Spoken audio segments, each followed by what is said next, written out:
Por que ninguém usou magia na Guerra do Anel em Senhor dos Anéis? Você já parou para reparar nisso? A Guerra do Anel é uma das batalhas mais importantes da Terra-média, se não a mais importante. O futuro do mundo todo está em jogo. Mas cadê aqueles duelos épicos de magia?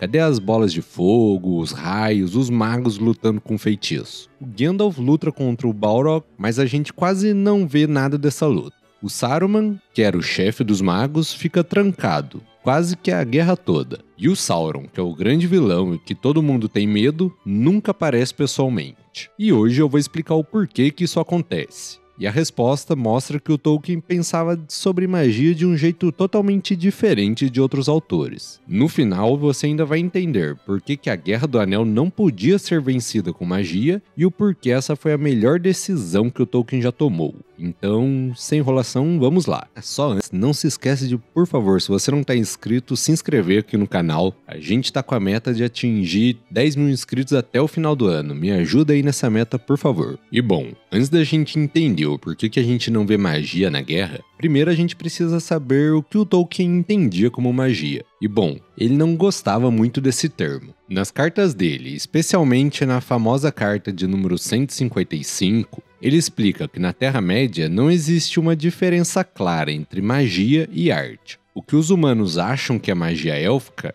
é só os elfos usando suas habilidades naturais. Por exemplo, quando a Galadriel protege Lúthien, ela não tá fazendo feitiço. Ela tá usando o Nenya, um dos 3 anéis mágicos, para meio que deixar o tempo mais lento e manter tudo bonito e proteger contra a decadência. Mas isso para ela é tão natural quanto pra gente é respirar. E quando Elrond controla o rio, naquela cena em onde ele varre os Nazgûl, ele não cria água do nada. Ele trabalha com um rio que já existe. Ele só deixa o rio mais forte. E o Gandalf adiciona uma forma de cavalo nas ondas, dando um toque artístico. Mas o poder vem do próprio rio. E isso já dá pra gente ver uma baita diferença, por exemplo, de Harry Potter, onde você aprende feitiços com palavras mágicas e movimentos de varinha. Pro Tolkien, a magia não funciona assim. Ela é uma expressão de poder natural, e um conhecimento profundo e uma conexão com as forças antigas do mundo. Os elfos não estudam magia nas escolas, eles simplesmente são mágicos por natureza, do mesmo jeito que os humanos são mortais por natureza. A habilidade deles de fazer coisas duradouras, de fazer lugares onde o tempo passa diferente e de cantar com poder, tudo isso parece mágico para os humanos, mas para eles é só como se fosse uma arte elevada. E aqui está o primeiro motivo para essa falta de magia na Guerra do Anel. O tipo de magia que a gente esperava ver não existe tanto assim no mundo do Tolkien, ao menos não na Terceira Era.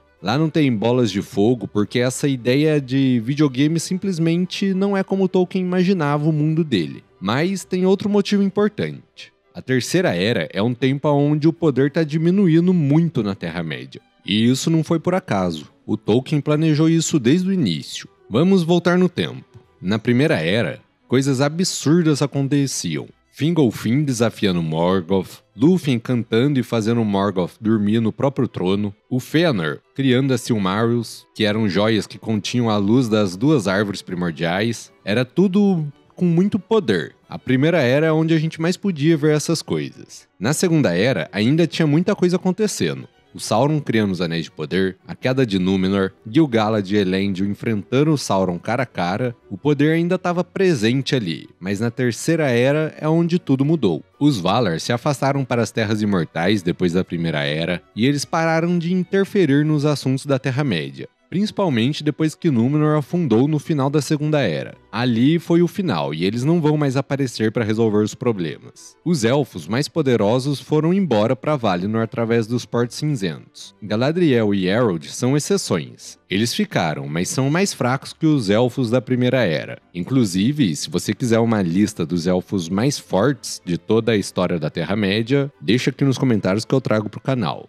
E bom, também tinha o Glorfindel, que tinha retornado da morte depois de matar um Balrog, lá em Gondolin. Mas assim, é raríssimo. A maioria dos elfos da Terceira Era nunca nem viu Valinor. E o mais importante ainda, os elfos que ficaram estão ficando cada vez mais fracos. Não é só que tem menos deles, é que o próprio poder deles está sumindo conforme o mundo envelhece. O mundo está ficando mais mortal, mais físico e menos mágico. Os próprios magos, os Istari, chegaram mais ou menos, se eu não me engano, por volta do ano 1000 da Terceira Era, com várias limitações pesadas. E essas limitações foram colocadas pelos próprios Valar de propósito. O Gandalf, Saruman, Radagast e os Dois Azuis foram enviados especificamente para aconselhar e inspirar a resistência contra o Sauron. Eles não foram enviados para lutar diretamente. Eles ganharam um corpo físico e ficaram sujeitos a todas essas limitações, como cansaço, fome, dor e até a possibilidade da morte do corpo deles. Nos Contos Inacabados, compilados pelo Christopher Tolkien, fica mais claro ainda que os Istari foram proibidos de usar a força direta para dominar ou assustar os povos livres. O trabalho deles era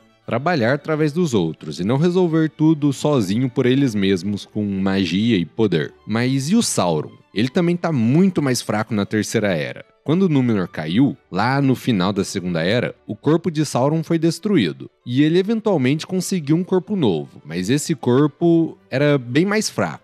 Ele perdeu a capacidade também de parecer bonito e convincente, que é o que ele usava para enganar os elfos durante a Forja dos Anéis. E pior ainda, o Sauron colocou grande parte do poder original dele num anel. E enquanto o anel existia separado dele, ele não podia usar toda a força dele no potencial máximo. No final das contas, como eu já falei em outros vídeos, ele criou uma armadilha para ele mesmo, porque ele precisava do anel para o seu poder completo.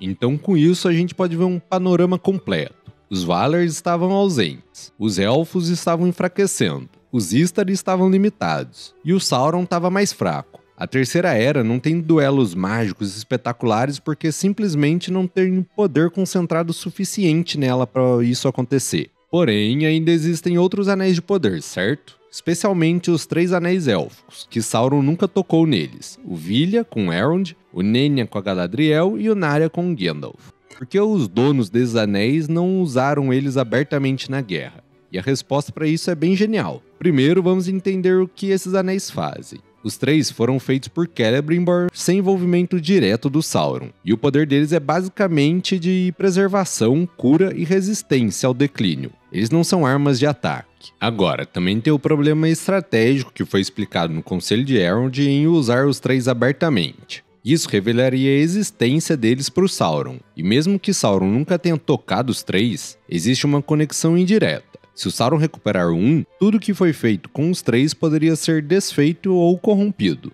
E ainda tem outra coisa que a Galadriel explica para o Frodo. Se um anel for destruído, o poder dos 3 também iria acabar. Lúthien iria sucumbir ao tempo, Valfenda vai perder a sua proteção e a Era dos Elfos iria terminar definitivamente. E então, os donos dos 3 anéis enfrentaram uma escolha quase que impossível. Se Sauron vencer, eles perdem uma parte do poder deles. Se um for destruído, eles também perdem tudo. E então, Elrond, Galadriel e Gandalf estão lutando sabendo que a vitória significa o fim da era deles. E isso tudo deu uma questão filosófica central para o Tolkien. O Tolkien sempre mostra que usar os anéis para dominar e controlar, mesmo com boas intenções, no final iria acabar levando à tirania. O Conselho do Elrond também discute sobre usar um anel contra o Sauron, e todo mundo recusa isso. A própria Galadriel, quando Frodo oferece o anel para ela, recusa de uma forma até que dramática. E então a estratégia fica clara. Os 3 devem ser usados sutilmente, preservando refúgios, curando os feridos e inspirando resistência, mas nunca de uma forma aberta em um confronto direto. A Guerra do Anel é como se fosse uma guerra de sutileza e não de poder bruto. Bom, e agora a gente chegou no motivo final e talvez até o mais importante. Mas antes eu gostaria de pedir para você deixar um comentário, porque isso me ajuda demais. O canal tá tendo uma queda muito grande recentemente, então qualquer comentário ajuda, por favor. E caso você queira ajudar ainda mais, eu vou estar deixando o Live Pix aqui na descrição. Porém, só de você comentar e se inscrever já ajuda demais. Mas agora, o ponto mais importante e o motivo pelo qual Tolkien de propósito construiu uma história onde a magia visível é rara, é porque ele queria mostrar que a Guerra do Anel não podia ser vencida através de poder. Pensa nos confrontos mágicos que realmente acontecem. O Gandalf contra o Balrog, eles são 2 Maiar, seres da mesma ordem que o Sauron. A luta dura dias, vai das profundezas de Moria até os picos das montanhas. E o Tolkien não descreve quase nada dela. E o porquê disso? Porque o importante não é a mecânica da luta. O importante é o sacrifício do Gandalf, a disposição dele de dar a vida para salvar a Sociedade do Anel. O poder que ele mostra é algo secundário comparado com a coragem moral que ele demonstra. Quando Gandalf volta como branco, ele tem mais autoridade, consegue quebrar o bastão de Saruman, consegue exorcizar a influência do Saruman sobre o Théoden, mas o papel dele continua sendo só de um conselheiro e inspirador, não de um guerreiro mágico que resolve tudo sozinho. E o confronto entre o Gandalf e o Rei Bruxo nos portões de Minas Tirith é interrompido pela chegada dos Rohirrim, antes de ser resolvido. O Tolkien, de propósito, não mostra quem venceria, porque não é esse o ponto.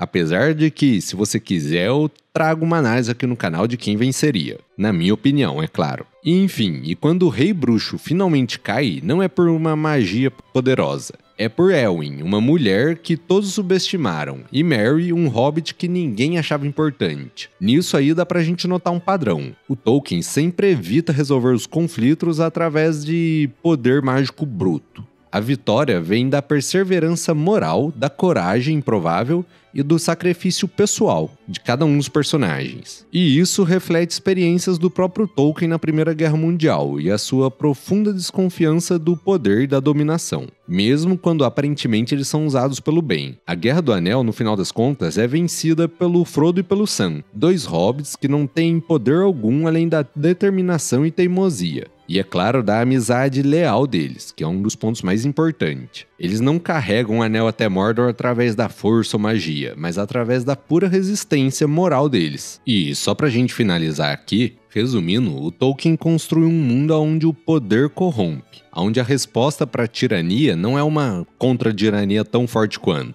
onde a salvação vem dos humildes e desprezados. Quando a piedade do Bilbo e do Frodo em poupar o Gollum acaba sendo importante para a destruição do Anel. Quando isso acontece, o Tolkien mostra que a misericórdia é mais poderosa que a força bruta. A magia real da Guerra do Anel é a transformação dos personagens, a coragem encontrada em momentos impossíveis, a amizade que sustenta quando tudo mais falha. Em uma das cartas do Tolkien, ele escreveu que desconfiava de histórias onde problemas são resolvidos através de poder, porque na vida real, os maiores males não podem ser derrotados por força apenas, mas sim por uma resistência moral e escolhas certas feitas com consistência, mesmo quando custam caro. E então, quando te perguntarem por que ninguém usou magia na Guerra do Anel, a resposta certa é que o Tolkien estava escrevendo um tipo diferente de história. Uma história onde o poder não é a resposta para tudo, onde a vitória vem de lugares improváveis através dos meios humildes. E a ausência da magia que a gente nota não é uma fraqueza da história,